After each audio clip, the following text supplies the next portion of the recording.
Hi friends, எல்லாருக்கும் வணக்கம். Welcome back to mom 60. இன்றைக்கி நம்ம நைட்டி நம்ம வீட்டில் யூஸ் பண்ணுவோம். அது பார்த்தீங்களா, ரெடிமேட் நைட்டிலாம் ஒரு சிலதெல்லாம் ரொம்ப கை அளவு ரொம்ப லென்த்தாக முழங்கை வரைக்கும் இருக்கும். அது போடுறதுக்கு ஒரு மாதிரி கஷ்டமாக இருக்கும், பார்க்கவும் ஒரு மாதிரியாக இருக்கும்.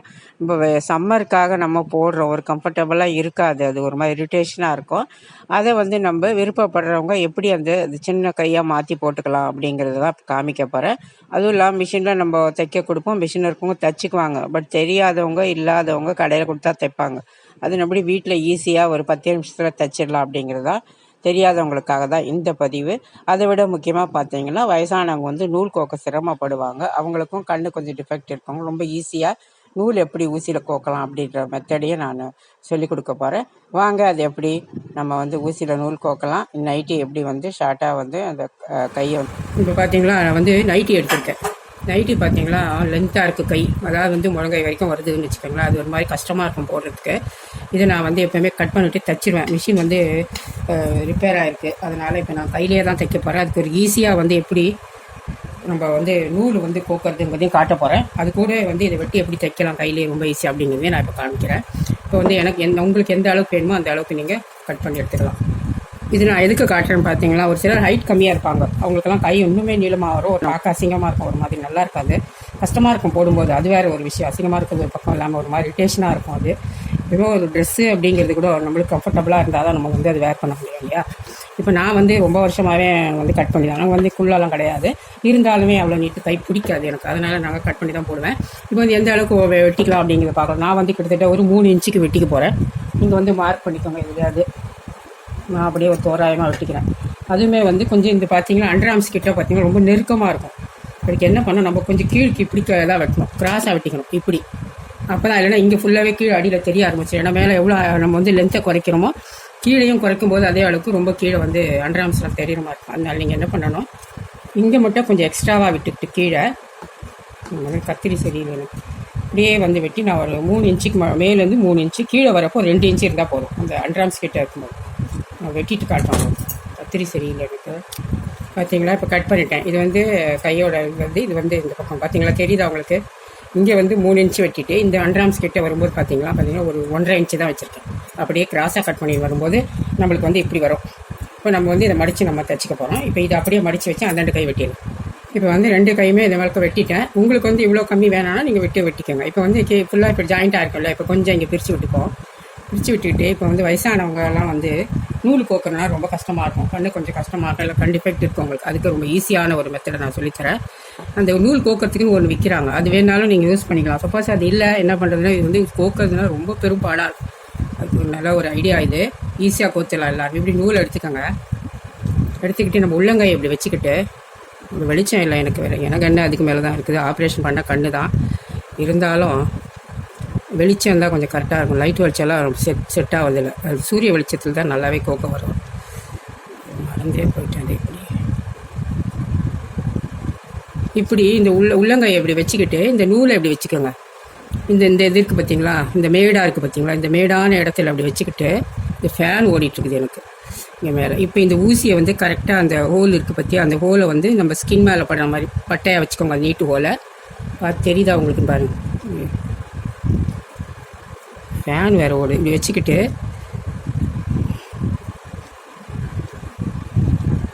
யூஸ் அவுட்டு இப்படி சுற்றி வச்சுப்போம்.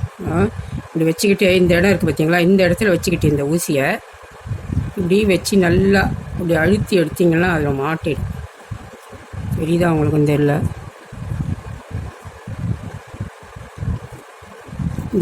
இது சின்ன காது உள்ளது தான். இதைத்த இப்படி வச்சுக்கிட்டு நம்ம இப்படி அழுத்தி இப்படி தேய்ச்சி விட்டோன்னு வச்சுக்கோங்க அந்த ஹோல்ஸ் வழியா.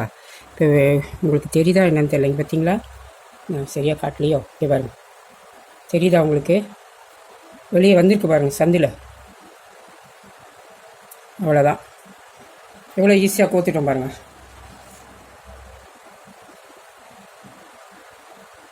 இப்போ கோத்தாச்சு.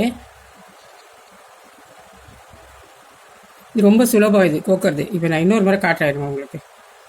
என் கண்ணு அதுக்கு மேலே இந்த வெளிச்சத்தில் ரொம்ப கஷ்டமாக இருக்குது. இப்படி லூஸாக வச்சுக்கிட்டு இந்த இப்படி கரெக்டாக இப்படி காட்டுறேன். இப்படி வச்சுட்டு இந்த பட்டையை அந்த நீளமாக இருக்க பற்றிய ஹோலு அதை வந்து நம்ம அந்த நூல் மேலே வச்சுக்கணும். வச்சு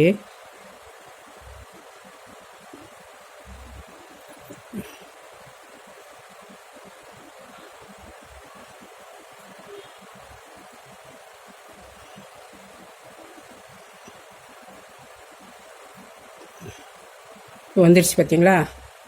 தெரியுதா பாருங்கள். எடுத்துடலாம்.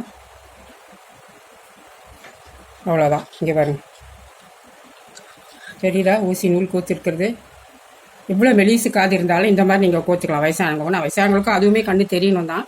அப்படி இல்லைன்னா உங்களுக்கு கஷ்டமாக இந்த மெத்தட் ட்ரை பண்ணி பாருங்கள், ரொம்ப ஈஸியாக. இப்போ எப்படி தைக்கிறதுங்கிற காட்டுறேன்.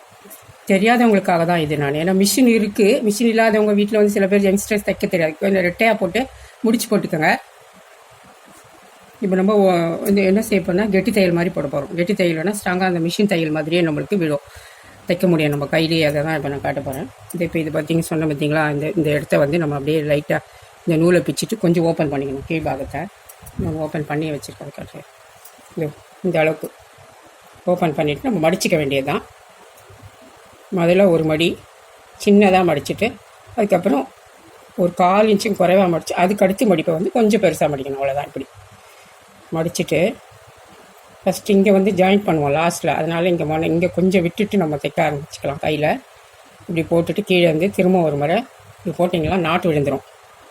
அதுக்கப்புறம் உங்களுக்கு இன்னுமே ஸ்ட்ராங்காக வேணும்னா கூட ஒரு சுற்றி கூட நீங்கள் 2 சுற்றி போட்டிங்கன்னா அப்படி நல்லா நாட்டு விழுந்துடும். அப்படியே கையில் சின்னதாக ஒரு ஃபோல்டு பண்ணுங்கள். அதுக்கப்புறமா கொஞ்சம் பெரிய ஃபோல்டு இப்படியே பண்ணிட்டு நம்ம கெட்டி தையல் சொல்லிவிட்டு எம் தான் பண்ணுறோம். எம் பண்ணுறதுக்கு ரெட்டை நூல் போடக்கூடாது. ஆக்சுவலி ஒத்த நூல் தான் போடணும். நான் வந்து இன்றைக்கி ரெட்டை நூல் போட்டிருக்கேன். அதுக்கு நூல் ஸ்ட்ராங்காக இல்லைன்னு. அப்படி இல்லை நீங்கள் ஒத்த நூலை முடி போட்டுக்கோங்க. ஒரு நூலை விட்டுடணும். ஏற்ற குறைச்சலாக வச்சுக்கிட்டு ஒரு லாங் நூலுக்கு முடி போட்டுக்கணும். அப்போ தான் எம் பண்ண முடியும். இது வந்து நைட்டிங்கிறதுனால இந்த மாதிரி நான் போட்டுக்கிட்டேன். நீங்கள் வேறு எதாவது பண்ண மாதிரி இருந்தால் ஒத்த நூலில் தான் எம் பண்ணணும். சரியா? இப்படி சைடாக ஊசி வச்சுட்டு அப்படி கொண்டு வரணும். அப்படியே விரலுக்குள்ளேயே மடிப்பு வச்சுக்கிட்டு நம்ம அப்படியே கொண்டு வர வேண்டியதான். சைடாக தான் ஊசி வச்சாதான் அது எம்மிங். எதா பாருங்கள், நேராக விடக்கூடாது. இப்படி ஊசியை வந்து கிராஸாக விடணும். புரியுதுங்களா? இப்போ வரும். தெரியுதா பாருங்கள், நான் தச்சிருக்கிறது மடிப்பு போட்டு தெரியுதா? இப்படியே தச்சு எடுத்துக்கலாம். இப்போ பாருங்கள், நான் தச்சு முடிச்சுட்டேன். தெரியுதா பாருங்கள்? இப்போ இந்த 2 பக்கம் ஓப்பன் கொஞ்சம் இருக்கும் இல்லையா, நம்ம வந்து கட் பண்ணுறதுனால அதை வந்து இப்போ ஜாயின் பண்ணிக்கலாம். எங்கள் ஏற்கனவே தையல் இங்கே இருக்கும், அதையே ஜாயின் பண்ணிக்கலாம். இப்போ தான் நீங்கள் வந்து ரெட்டை நூலில் வந்து தைக்கணும். எப்பவுமே ஜாயின் பண்ணுற துணியை மட்டும்தான் ஒன்று சேர்த்து நல்லா ஸ்ட்ராங்காக ஜாயின் பண்ணுற பார்த்தீங்களா, அதுக்கு தான் வந்து ரெட்டை நூல் போட்டு சேர்த்து முடிச்சு போடணும். இப்போ நான் வந்து இதையே பாதியிலே ஒத்த நூல் ஆக்கி எம் பண்ணிட்டேன். இப்போ அதையும் இன்னும் கொஞ்சம் நூலை இழுத்து டபுளாக பண்ணிவிட்டு இப்போ பார்த்தீங்களா நான் இதை வந்து ஜாயின் பண்ணிக்கிறேன். இந்த முனையை வந்து கொஞ்சம் அப்படி போட்டு நல்லா ஸ்ட்ராங்காக அப்படி தைச்சி விட்டுக்கிட்டோன்னு வச்சுக்கோங்களேன். அந்த முனையில் நல்லா நின்றுக்கும். அதுக்கப்புறம் கெட்டி தையல் அப்படிங்கிறது பார்த்தீங்களா, அப்படி உள்ளே விட்டு இப்படி வெளியே கொண்டு வந்துட்டு அப்போ திரும்ப அது பின்னாடியே அந்த நூலுக்கு பின்னாடியே விடணும். விட்டு திரும்ப வந்து முன்னுக்கு ஊசியை கொண்டு வரணும். திரும்ப பின்னாடி விட்டு ஊசியை முன்னாடி கொண்டு வரணும். ஊசியை வந்து பின்னாடி தான் குத்தணும். நூலுக்கு பின்னாடி குத்திட்டு நம்ம இப்படி கொண்டு வந்தபோது நம்மளுக்கு அந்த கெட்டி தையல் வரும். மிஷின் தையல் மாதிரி வரும். மிஷின் தையலாவது ஒரு தையலை பிச்சா நம்மளுக்கு வந்துடும். ஆனால் இந்த தையல் பார்த்திங்கன்னா சுத்தமாக ஒரு நூலாக தான் பிச்சு எடுக்கணும், வரவே வராது. அந்த அளவுக்கு கை வந்து நல்ல கைத்தையல் வந்து ஸ்ட்ராங்காக இருக்கும். அவ்வளோதான். இந்த மனை வரைக்கும் நான் போட்டுக்கிட்டேன். லாஸ்ட்டில் வந்து 2 முடிச்சு அவ்வளோதான் போட்டால் நம்மளுக்கு சரியாயிடும். அது நூல் வந்து நின்றுக்கும். ஒரு 2 சுற்றிட்டு 2 முறை வேணால் கூட தைச்சி எடுத்துக்கணும். அவ்வளோதான், கட் பண்ணிட்டேன். இப்போ பாருங்கள், நம்மளோட ஒரு கை தைச்சிருக்கேன், காட்டுறேன் பாருங்கள். இப்போ தெரியுதா பாருங்கள், நான் தைச்சிருக்க தெரியுதா உங்களுக்கு? மடித்து தைச்சிருக்கேன்னா இதோ இங்கேயே ஜாயின் பண்ணிட்டோம். நான் சொன்ன மாதிரி இது கீழே வந்து கொஞ்சம் கம்மியாக வெட்டிக்கணும். ஷோல்டர் பக்கம் மட்டும் கொஞ்சம் நிறையா வெட்டிக்கலாம். ஓகே, பாதி இதில் பண்ணிக்கோங்க. இது 2 இன்ச்சு பண்ணுறீங்கன்னா இதில் 1 இன்ச் அளவுக்கு தான் கீழே வெட்டணும். அப்படி வெட்டினா உங்களுக்கு அந்த அண்டர்ஆர்ம்ஸ்லாம் தெரியாமல் இருக்கும். இப்போ பாருங்கள், சூப்பராக நம்ம நைட்டியை வந்து கையை வந்து கையிலே மடித்து தைச்சிட்டோம். அதுவும் இல்லாமல் வந்து நூல் வந்து ஈஸியாக எப்படி கோக்கிறது அப்படிங்கிறத நான் சொல்லி கொடுத்துருக்கேன். அதே மாதிரி இந்த பக்கம் ஒன்று கட் பண்ணி இதை வச்சுருக்கேன் பாருங்கள். இது இனிமேல் தான் தைக்கணும். தைச்சிட்டு அப்புறம் காட்டுறேன். ஃப்ரெண்ட்ஸ், இப்போ பாருங்கள், நான் அந்த கையை வந்து கட் பண்ணிவிட்டு 2 நைட்டியோட கையும் கட் பண்ணி தைச்சிருக்கேன் பாருங்கள். தெரியுதா பாருங்கள்? அதுதான் இப்போ நான் போட்டுட்டேன். இந்த மாதிரி வந்து இந்த பக்கம் கொஞ்சம் மேலுக்கு தூக்குன மாதிரியும் நம்மளுக்கு விருப்பப்பட்டால் நீங்கள் அப்படி மேலே தூக்கி கட் பண்ணிக்கோங்க. அப்படி வேண்டாம் நீங்கள் அப்படியே லெவலாகவே கட் பண்ணியும் நீங்கள் தைச்சிக்கலாம். எனக்கு இப்படி வேணும் அப்படிங்கிறதுக்காக நான் இப்படி வச்சுக்கிட்டேன். நீங்கள் வந்து அப்படியே கரெக்டாக லெவலாகவே எடுத்துக்கூட நீங்கள் கட் பண்ணிக்கலாம். பார்த்தீங்களா எப்படி இருக்குது பார்த்தீங்களா? இப்போ வந்து இல்லைன்னா இவ்வளோ நீட்டு கை வந்தால் ஒரு மாதிரியாக இருக்கும். நம்ம வந்து வெயிலுக்கு போடுறது கஷ்டமாக இருக்கும். நீங்கள் நம்ம வந்து வீட்டில் ஒரு கம்ஃபர்டபுள் ஈஸியாக இருக்கிறதுக்காக தான் நைட்டி போடுறோம். அதுக்காக தான் இது எக்ஸ்ட்ரெஸ்ஸாக இருந்தால் கூட நீங்கள் அந்த மாதிரி நீளமாக கை இருந்தால் கொஞ்சம் பார்க்க ஒரு மாதிரி இருக்கும். உங்களுக்கு விருப்பப்பட்டால் இந்த மாதிரி கட் பண்ணி மிஷின் இல்லைன்னு கவலைப்பட வேண்டாம். நீங்கள் வந்துட்டு தைச்சிக்கலாம் இருப்பாங்க. ஓகேங்களா? அதே மாதிரி ஊசியில் வந்து நூல் எப்படி ரொம்ப ஈஸியாக போக்கலாம் அப்படிங்கிறது நான் காமிச்சு கொடுத்துருக்கேன். ரொம்ப கஷ்டப்பட்டே கண்ணு தெரியாதவங்களுக்கு இந்த மாதிரி நீங்கள் ட்ரை பண்ணிக்கலாம்.